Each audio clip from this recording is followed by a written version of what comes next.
The crystal glass shattered against the wall, silencing the entire restaurant. All eyes turned to table 7, where Eliza Matthews stood tall despite her trembling hands, her gaze locked with the infamous tech billionaire Marcus Reed. "Shout at me again," she said, her voice quiet but unwavering, "and this ends." No one could have predicted what happened next, least of all Eliza herself. If you're enjoying this story of unexpected courage and the collision of two worlds, please hit that like button and subscribe to our channel for more captivating stories that will leave you thinking long after they end. The morning had started like any other for Eliza. She'd woken at 5 a.m., careful not to disturb her younger sister Lily, who was still asleep in the bed they shared in their tiny apartment. Their mother had the early shift at the hospital, so Eliza quietly made breakfast and left Lily's portion covered on the table with a note reminding her about her medication. Eliza's uniform for La Maison, the upscale French restaurant where she worked, hung pressed and ready. The crisp white shirt and black slacks were nothing special, but they represented everything to her, the means to help support her family, to save for Lily's treatment, and maybe, someday, for her own deferred dreams of college. The restaurant was unusually busy for a Tuesday. Chef Antoine was in rare form, barking orders in a mixture of French and English that grew increasingly incomprehensible as the lunch rush intensified. Eliza moved efficiently between tables, her smile never faltering despite the growing ache in her feet. "Table 7 is yours, Sophie," the hostess whispered urgently as Eliza emerged from the kitchen. "It's Marcus Reed." Eliza's stomach tightened. Everyone in the service industry knew about Marcus Reed, the 35-year-old tech genius whose company, Nexus Technologies, had revolutionized artificial intelligence. Worth billions, he was as famous for his brilliance as he was infamous for his temper and impossible standards. "Just, be careful," Sophie added, her eyes conveying what her words didn't. Approaching table 7, Eliza noticed Reed was absorbed in his phone, fingers flying across the screen. 3 other men in expensive suits sat with him, their conversation hushed and serious. "Good afternoon, gentlemen. Welcome to La Maison. May I start you with some drinks?" Eliza's voice was professional, warm without being familiar. Reed didn't look up. One of his companions ordered sparkling water for the table and a bottle of the Chateau Margaux 2010. Eliza nodded and turned to leave when Reed's voice cut through the air. "No. Not that wine." His eyes remained on his phone. "The 2009. And bring proper glasses this time. The last server brought me tumblers like this was a roadside diner." Eliza nodded, though Reed still hadn't looked at her. "Of course, sir. The 2009 with proper Bordeaux glasses." The lunch progressed with mounting tension.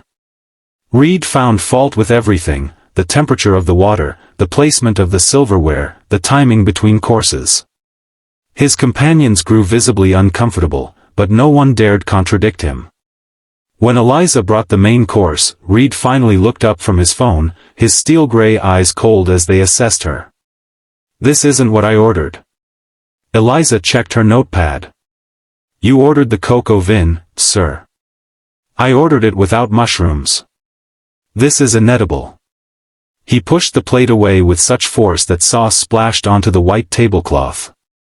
"I apologize for the misunderstanding, sir. I'll have the kitchen prepare a new dish immediately. Don't bother. Just get me the steak. Medium rare. And try not to mess that up too." Eliza felt heat rise to her cheeks but maintained her composure. "Right away, sir." In the kitchen, Chef Antoine exploded when she explained the situation. "That man. Every time he comes, it's the same. Nothing is good enough. But we need his business, so." He sighed dramatically and began preparing the steak with extra care. When Eliza returned with the perfectly cooked steak, Reed was in the middle of what appeared to be a tense business discussion. She placed the plate before him silently, not wanting to interrupt.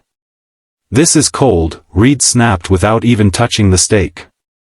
"Sir, it just came off the grill. Are you arguing with me?" His voice rose, drawing attention from nearby tables. This is exactly why places like this fail. Incompetent staff who can't take simple criticism. One of his companions tried to intervene.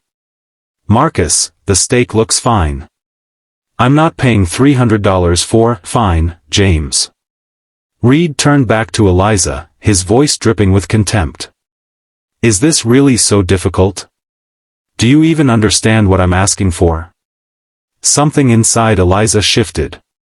3 years of working double shifts, of swallowing her pride, of enduring condescension from people who saw her uniform before they saw her humanity, it all crystallized in that moment.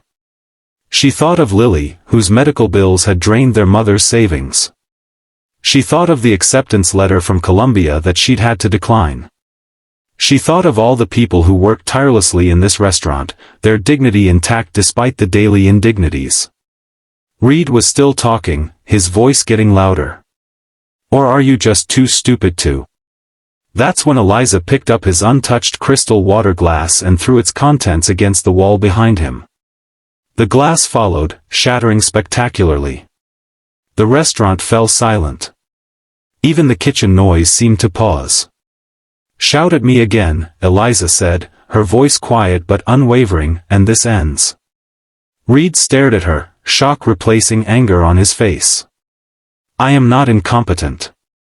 I am not stupid. I am a person doing my job to the best of my ability, and I deserve basic respect. Her voice didn't waver. You can have me fired if you want. You can probably have me blacklisted from every restaurant in this city. But you will not speak to me like that again. She expected security to appear, to be escorted out immediately. Instead, the most unexpected sound filled the silence, Marcus Reed's laughter. It wasn't mocking or cruel. It was genuine, almost relieved, as if a great tension had been released. Well, he said finally, that's the first honest reaction I've gotten from anyone in about 5 years. His companions looked as confused as Eliza felt. Reed stood up, straightening his immaculate suit. What's your name? Eliza Matthews. Eliza Matthews, he repeated, as if committing it to memory. You're absolutely right, and I owe you an apology. He reached into his pocket and placed a card on the table. My office, tomorrow at 10 a.m. I have a proposition for you. I have a shift tomorrow, Eliza said automatically. Reed smiled, a genuine smile that transformed his face. I think your manager will understand. He turned to the restaurant at large. Dinner's on me tonight, for everyone. And double the usual tip for the staff. With that, he nodded to his stunned companions and walked out, leaving Eliza standing amid the wreckage of what she'd been sure was her career.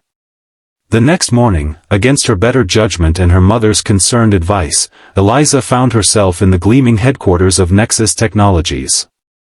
She'd expected to be kept waiting, but she was immediately ushered into Reed's office, a minimalist space with floor-to-ceiling windows overlooking the city. Reed was standing by the window, looking more approachable in casual clothes than he had in his business suit. Thank you for coming, he said, gesturing to a chair. I wasn't sure you would. Neither was I, Eliza admitted. If you're expecting an apology.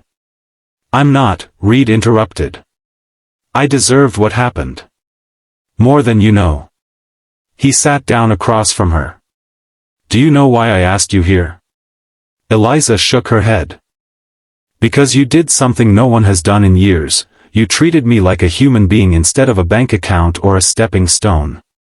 He leaned forward. Do you know what happens when you become successful beyond your wildest dreams, Ms. Matthews? People stop telling you the truth. They tell you what they think you want to hear. They laugh at your jokes even when they're not funny. They agree with your terrible ideas because they're afraid to contradict you. He stood up again, restless energy radiating from him. I built Nexus on honesty, on looking at problems directly and solving them without ego. Somewhere along the way, I lost that. I became the very thing I despised, an entitled tyrant surrounded by yes men. Eliza wasn't sure how to respond.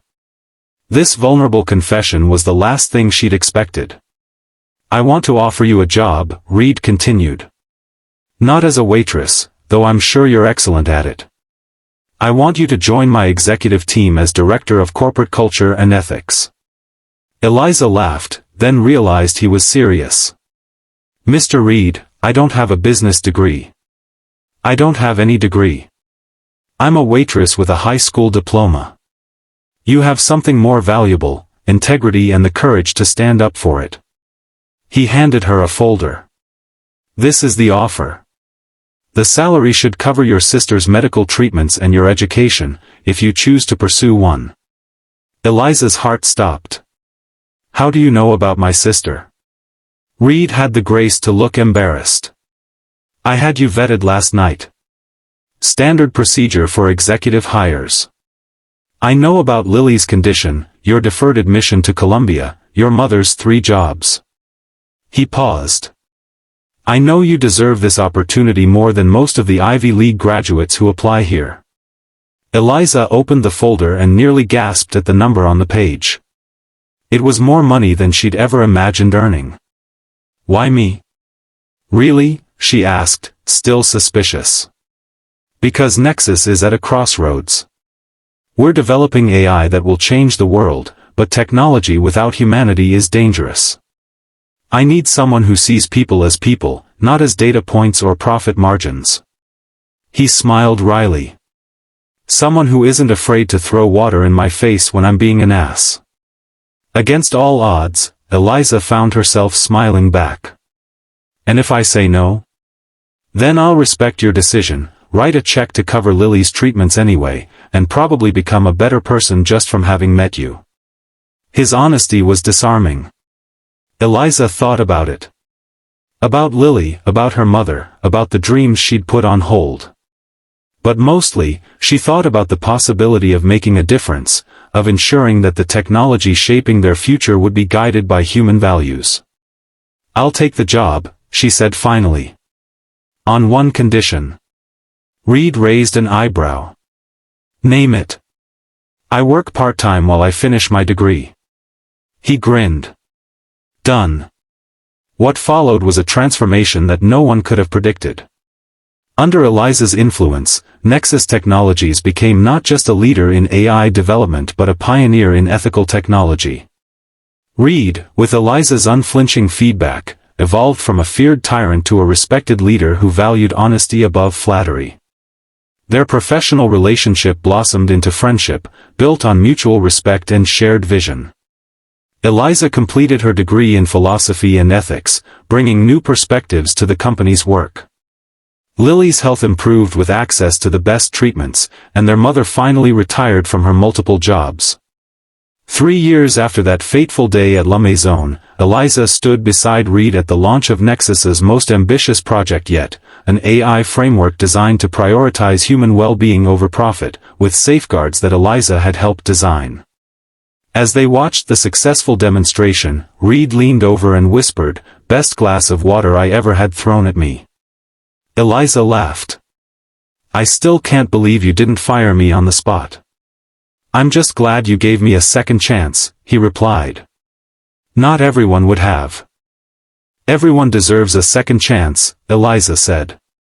"Even billionaires." The story of the waitress and the billionaire became legend within the company, a reminder that courage and honesty could bridge any divide, and that sometimes, the most valuable perspective comes from the most unexpected source. And as for Eliza and Marcus? Their story was just beginning. 2 people from different worlds, brought together by a moment of truth, working to ensure that the future they built would be one where everyone, regardless of their position or power, was treated with dignity and respect. Because sometimes, it takes a shattered glass to mend a broken system. And sometimes, the most powerful words aren't shouted in anger, but spoken quietly with conviction. "Shout at me again, and this ends." In that moment of courage, something else began. Something that would change not just 2 lives, but countless others touched by their shared vision of a more humane world. If this story touched your heart, Don't forget to like this video and subscribe to our channel for more inspiring tales of courage, transformation, and the unexpected connections that change lives. Remember, sometimes the most powerful act is simply standing up for your dignity, and sometimes, the most meaningful change comes from being willing to listen when someone does.